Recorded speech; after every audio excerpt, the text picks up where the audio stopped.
Contract act का chapter 8 पढ़ेंगे जो कहता है आस इंडेमनिटी एंड गारंटी मतलब क्षतिपूर्ति और प्रत्याभूत के विषय में, जिसके बारे में आपको सेक्शन 124 से 147 के बारे में पढ़ना है।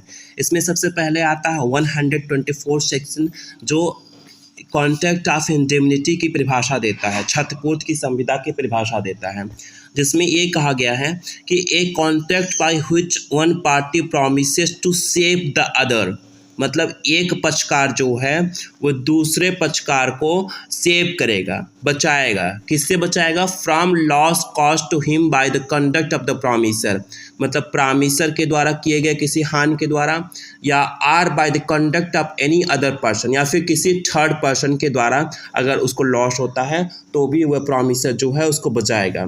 और इसे ही कॉन्ट्रैक्ट ऑफ इंडेमनिटी कहते हैं, क्षतिपूर्ति की संविदा कहते हैं।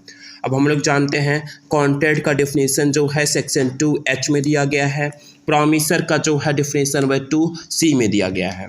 अब इसको हम समझते हैं, इसका दो पार्ट है।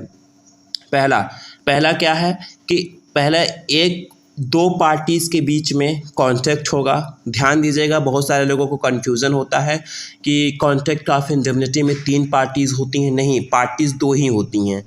तो यहाँ 2 पार्टीज़ में आपका कॉन्ट्रैक्ट होगा। ये आपका हो गया प्रॉमिसर जो कि प्रॉमिस कर रहा है, और ये हो गया प्रॉमिसी, मतलब अगर इसको कोई क्षति होती है तो ये बचाएगा। ठीक है, मतलब ये जो है इसको क्षति होती है, इसको कोई नुकसान होता है तो ये उसको इंडिफाई करेगा, यानी कि उसको बचाएगा। तो ये 2 लोगों के बीच में कॉन्ट्रैक्ट होता है। अब मान लेते हैं बी को, इसे ए के द्वारा ही किसी प्रकार की कोई क्षति होती है, मतलब जैसे मान लेते हैं ए और बी के बीच में कोई कॉन्ट्रैक्ट हुआ। ए बोला बी से कि आप जाओ मार्केट से मेरे लिए कोई सामान लेकर आओ, और बीच में अगर तुमको कोई दिक्कत होती है, तुम्हारे ऊपर कोई वाद लाता है किसी चीज़ के लिए कि क्यों सामान लेकर आया, फिर कोई चीज़ क्यों लेकर आए, तो मैं तुमको उसको क्षतिपूर्ति दूंगा, तुमको नुकसानी की भरपाई करूंगा। अब यहाँ बी जा रहा है लेकिन ए के कारण भूलवश या किसी वश बी को कोई नुकसान हो गया। बी को मान लेते हैं 200 रुपये का नुकसान हो गया, तो ये 200 रुपये जो है वह ए बी को देने के लिए बाध्य है, देना पड़ेगा। तो मतलब अगर इन दोनों में कॉन्ट्रैक्ट हुआ और बी के कारण, ए के कारण ही बी को नुकसान होता है, तो भी वह ए से पैसा लेगा। अब यहाँ एक दूसरा सिनेरियो है कि ए बी में कॉन्ट्रैक्ट होता है, और कभी कभी क्या होता है कि किसी थर्ड पर्सन के द्वारा, अदर पर्सन के द्वारा, मान लेते हैं सी के द्वारा बी को कोई नुकसान होता है, यानी कि बी कोई काम करने गया है, जैसा कि ए और बी के बीच में संविदा हुआ था। ठीक है, पहले संविदा होगा, पॉइंट टू बी नोटेड, पहले ए और बी के बीच में एक संविदा होगा, कॉन्ट्रैक्ट होगा। हम लोग बेसिक्स पढ़ चुके हैं, सेक्शन 1 से लेकर 75 तक हम लोग पढ़ चुके हैं, उसके बाद ही इसको पढ़ेंगे, क्योंकि बिना उसके इसको हम लोग जान नहीं पाएंगे। तो यहाँ कॉन्ट्रैक्ट हो गया है, मतलब जो कॉन्ट्रैक्ट की इसेंशियल्स होती हैं सेक्शन 10, सेक्शन 11 सब कुछ ऑलरेडी फुलफिल है। तो उसकी बात करते हैं। तो सी के द्वारा बी पर कोई मुकदमा लाया गया है, कोई वाद लाया गया है, तो बी को उसमें जो भी नुकसान होता है उसकी भरपाई ए करेगा।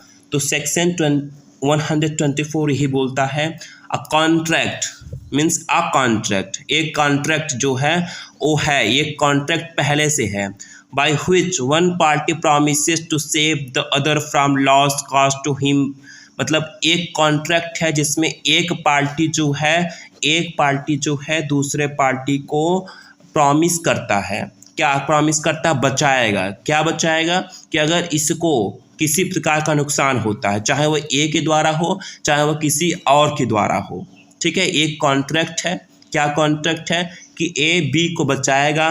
किससे बचाएगा? नुकसान से, जो कि बी को ए के द्वारा या किसी तीसरे व्यक्ति के द्वारा हुआ है। तो इसे हम कॉन्ट्रैक्ट ऑफ इंडेमनिटी यानी कि क्षतिपूर्ति की संविदा कहते हैं। अब यहाँ पर एक क्वेश्चन है जिसका आप लोग कमेंट बॉक्स में जवाब दीजिएगा कि जैसे ए बी में कॉन्ट्रैक्ट हो गया, अभी बी को नुकसान हुआ है, तो तो बी पहले जो मतलब सी ने किसी प्रकार का इस पे बी पर मान लेते हैं कोई मुकदमा कर दिया, कुछ कर दिया, तो ये 200 रुपये का, ठीक है। तो अब ये बी पहले 200 रुपये इसको दे के तब ए से मांग सकता है, या पहले ये ए से मांगेगा फिर सी को देगा। क्वेश्चन मैं फिर से रिपीट करता हूँ। ए और बी में संविदा हुआ था, कॉन्ट्रैक्ट हुआ था, सी ने किसी प्रकार का वाद जो है बी के ऊपर लाया, ठीक है, 200 रुपये का।